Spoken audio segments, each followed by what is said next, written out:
All right. Good morning. We are welcome to another edition of today's class.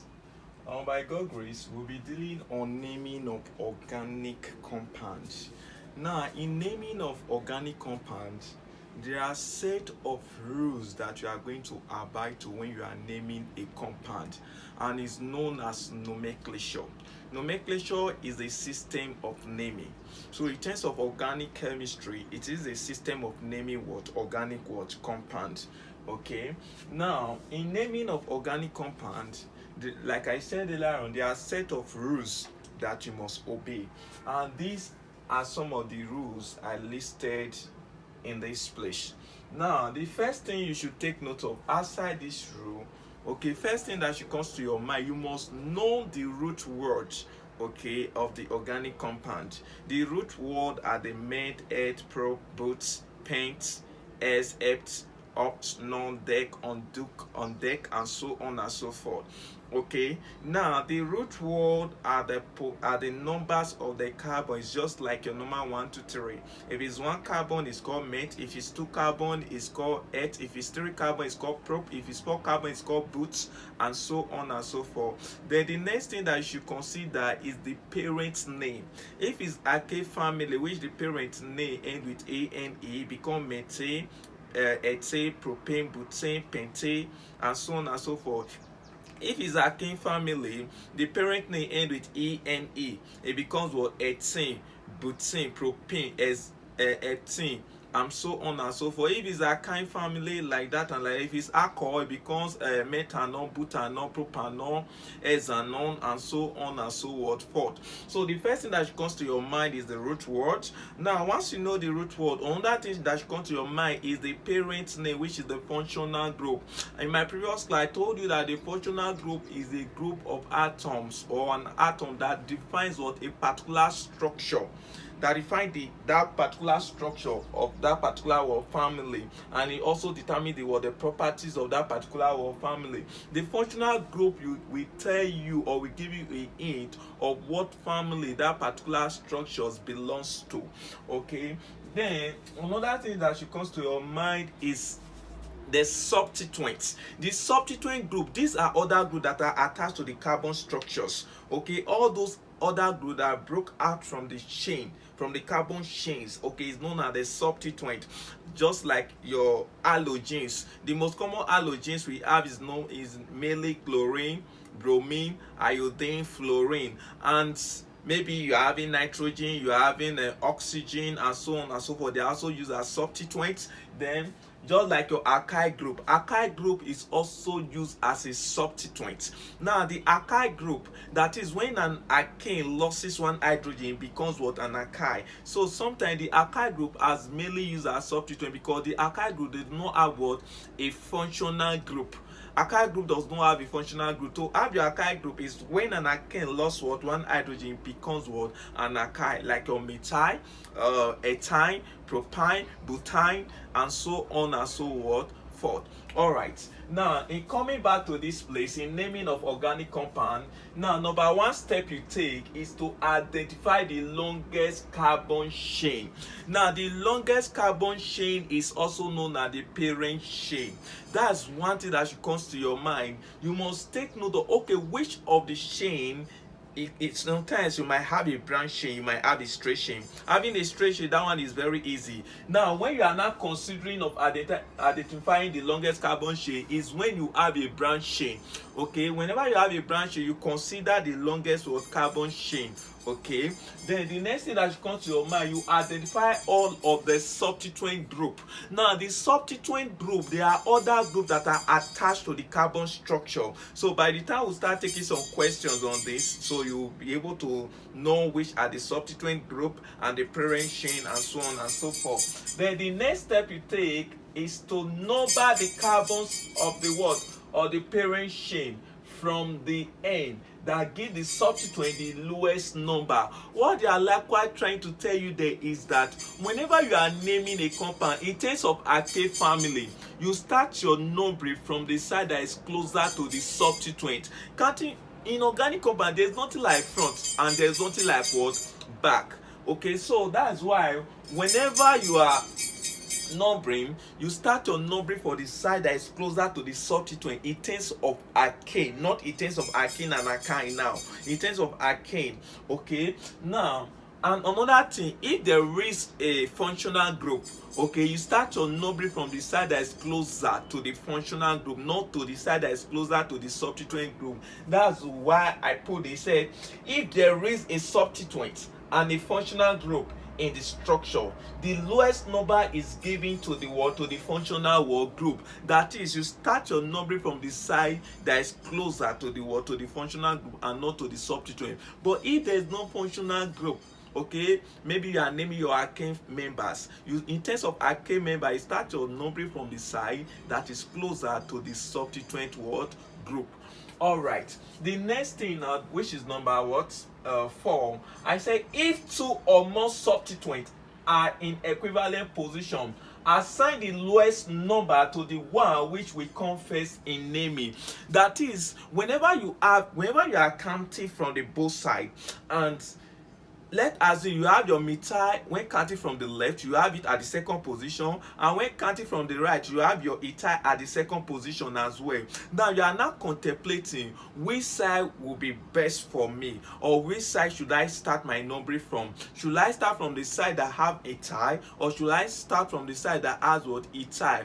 Now you don't need to contemplate on that. Now that is why it said whenever you have something like that, if they're in equivalent position at the both sides, the lowest number, okay, you are asked to assign the lowest number to the one which will come first in naming. Coming first in naming, whenever you are naming the compound, okay, if you have two or more substituents, okay, what happened?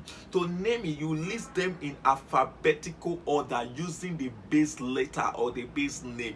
That is, if you have your metai and itai, the first letter there, which is the base letter for metai, is M, while for itai is E. Between M and E, alphabetically, which one comes first? E comes first. So that is why whenever you want to start your numbering, now you start from the side of itai, because in terms of alphabetically, itai comes first, not what metai.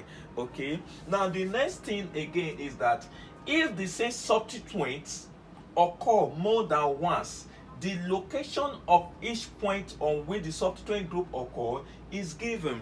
That is, if you are having more than one substituent, okay, in your structure, when you are numbering, okay, the locant simply means the location, okay, the location of each of the substituent group is being indicated. If your metai is found in carbon 2, it becomes 2 metai. If your itai is found in carbon 5, it's called 5 itai. That's what they are trying to say. So you must indicate the location of each of the word, of each of the substituent word group. Let us, you are having 5 metai, 2 metai, enzyme. Okay, you must indicate it. Now the next thing is that it said on which the substituent group occur is giving the number of times the substituent group occur is indicated by what? A prefix.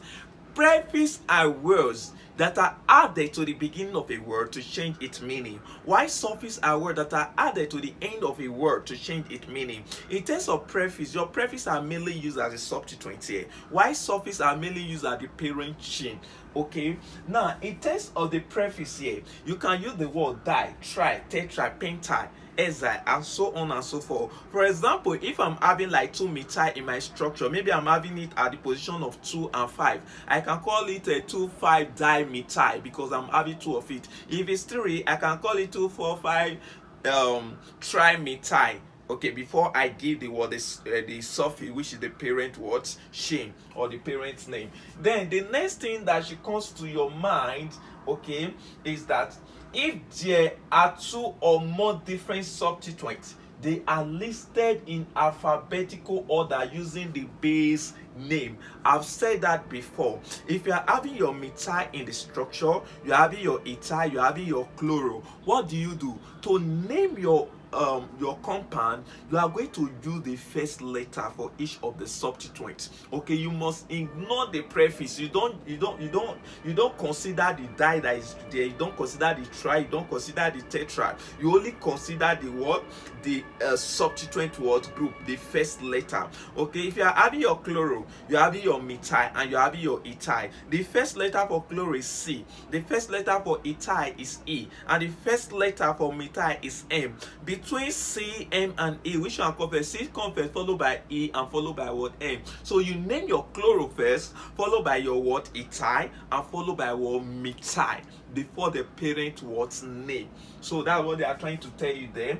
And the next thing again is that the cyclic or the ring hydrocarbon is designated by what? By prefix, like Cyclo, which appears in front of the base name. That is, for the cyclic compound, okay, we have different type of organic compound in terms of structure. We have a aliphatic compound, alicyclic compound, aromatic compound, heterocyclic, and polycyclic what compound.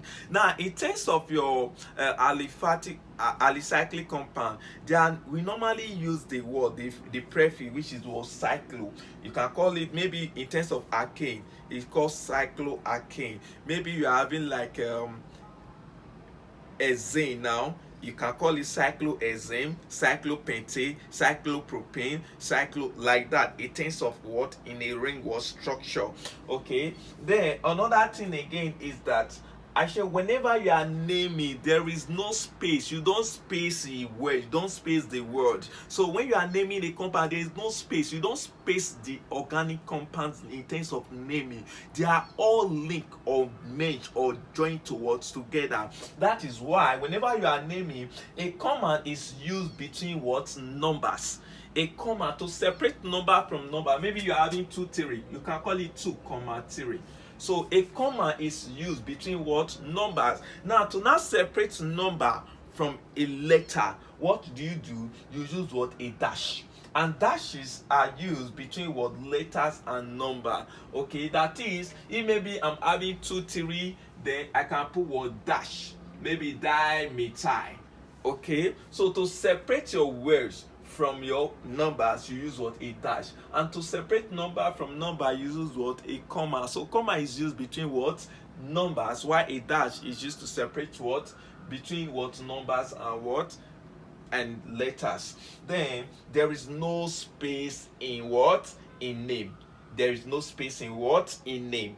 Then the last one, I say, if there is a substituent and functional group in the structure, the lowest number is given to the functional word group, no matter the amount of substituent you have in the compound, no matter. So when you want to name, you must start your number from the side that is closer to the functional group, except there's no functional group. Maybe you are having like your alcohol, which is your OH, or maybe you are having your double bond, your triple bond, which is also known as functional group for alkene and alkyne, like that and like that. Or maybe you are having a functional group for aldehyde, functional group for what, for ether, for ketones, and so on and so forth. So when you are naming, you start your numbering from the side that is closer to the word, to the functional group, and not from the side that is closer to the word, to the substituent word group. All right, so we can go ahead now and take some questions, okay, in regarding to this. Thank you very much.